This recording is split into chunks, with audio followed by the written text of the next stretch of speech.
Long enough to cover the subject and short enough to keep it interesting. Welcome to Outta My League. I'm Nick Diaz.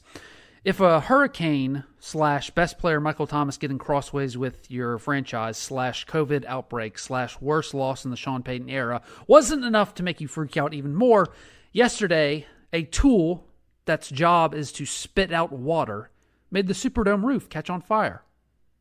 Analogy that I used back in August when all this bad stuff was happening with the cap hits and the trades and the injuries and Michael Thomas situation, I compared it to this. It's not as bad as you think. It's like doing your laundry on a bad day of work. You've done bigger loads of laundry before. You've done it every week, hell, maybe every couple of days.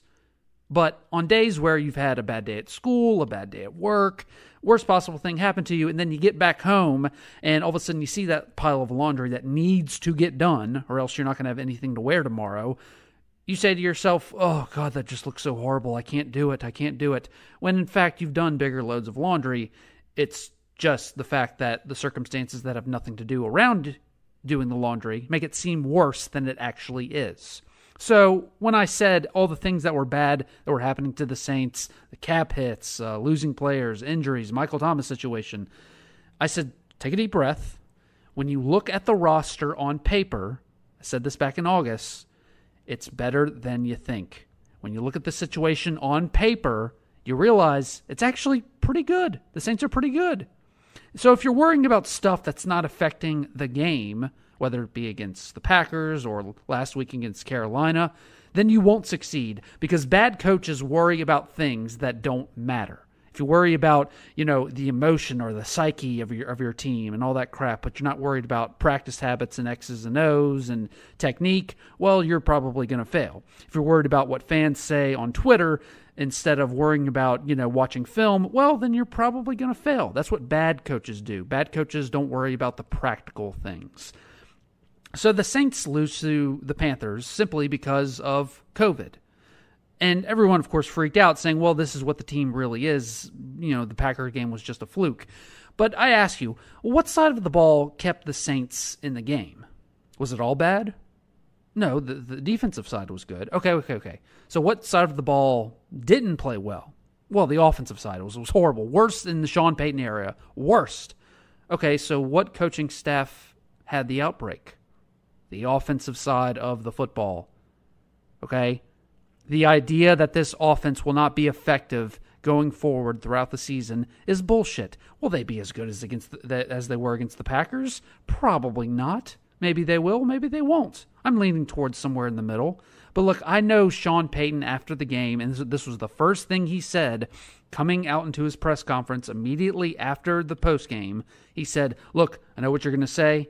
I know what you're going to ask me about our situation, but no excuses. We have no excuses. No excuses whatsoever. We just got our ass beat. I didn't do a good job. It's on me. And you know what? Good on Sean Payton for saying that. Good on him. That's what good coaches do, good leaders do. They say, no excuses. It's my fault. But guess what?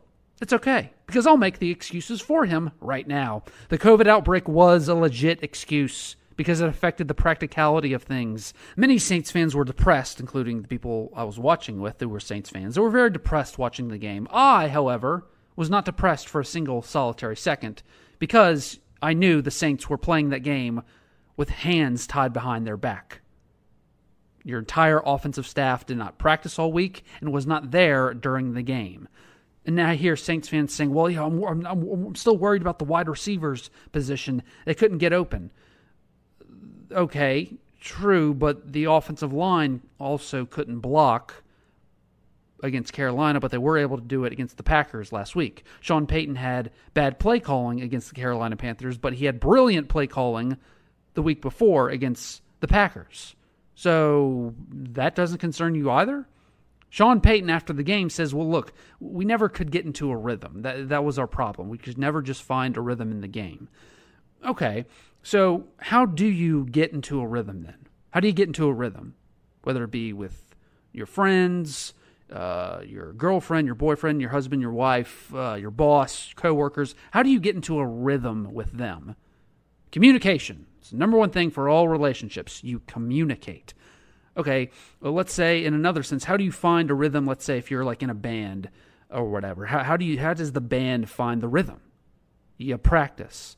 So if you're, for the past 7 days, at a practice that lacks communication after a week where you just dominated one of the best teams in the NFL and the defending MVP, and then the next week you say, well, the sky is falling.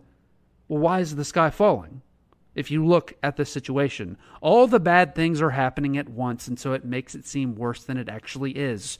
Most of these problems, and I would say absolutely most, are all temporary problems. Sean Payton, no excuses. Look, you know why he says no excuses? What he's really trying to say instead of mindset is, we're not worried about the shit that doesn't matter. It's like the roof catching on fire, one little corner area of the roof, all right?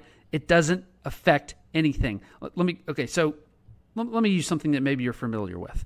Y'all ever seen the movie Hoosiers? And of course you have. If you're listening to me, you've probably seen the movie Hoosiers. You're a sports fanatic. So y'all remember the scene right before the championship game?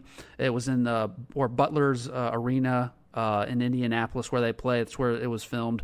And it's a huge stadium, beautiful arena, I should say, of the court where they play their high school championships in Indiana.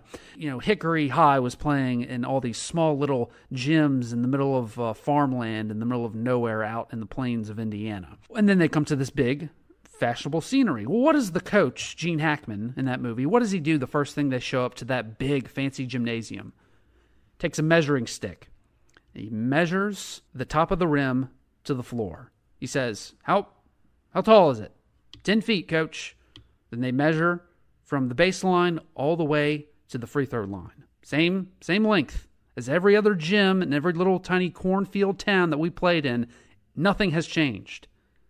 The Hurricane from last month doesn't make the tackle on the field. The burnt spot on the roof of the Superdome, they don't call plays. Coaches who had COVID are back at practice. Did that affect how you played against Carolina? Of course it did, but it's temporary.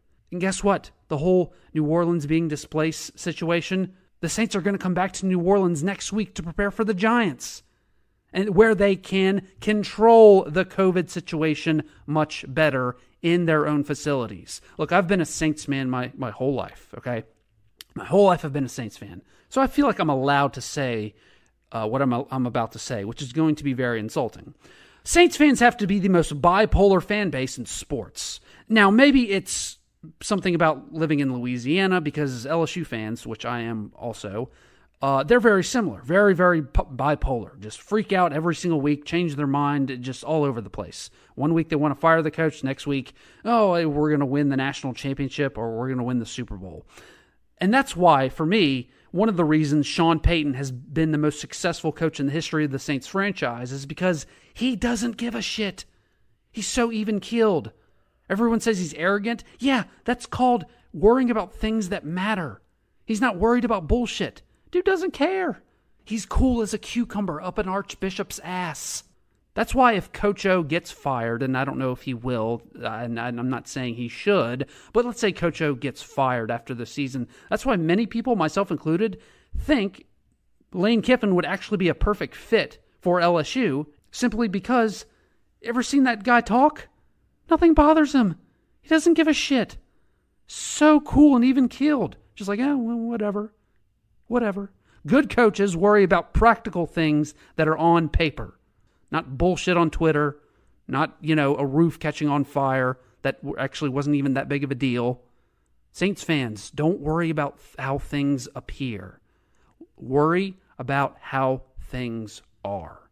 That's what you have to worry about. You still have a 10-win playoff team, in my opinion. And in no time, you will be getting players back from suspension and injury. Relax. Thanks for listening to Out of My League. If you like what you heard, be sure to like, share, and subscribe, or follow me on Twitter and Facebook in the description link below.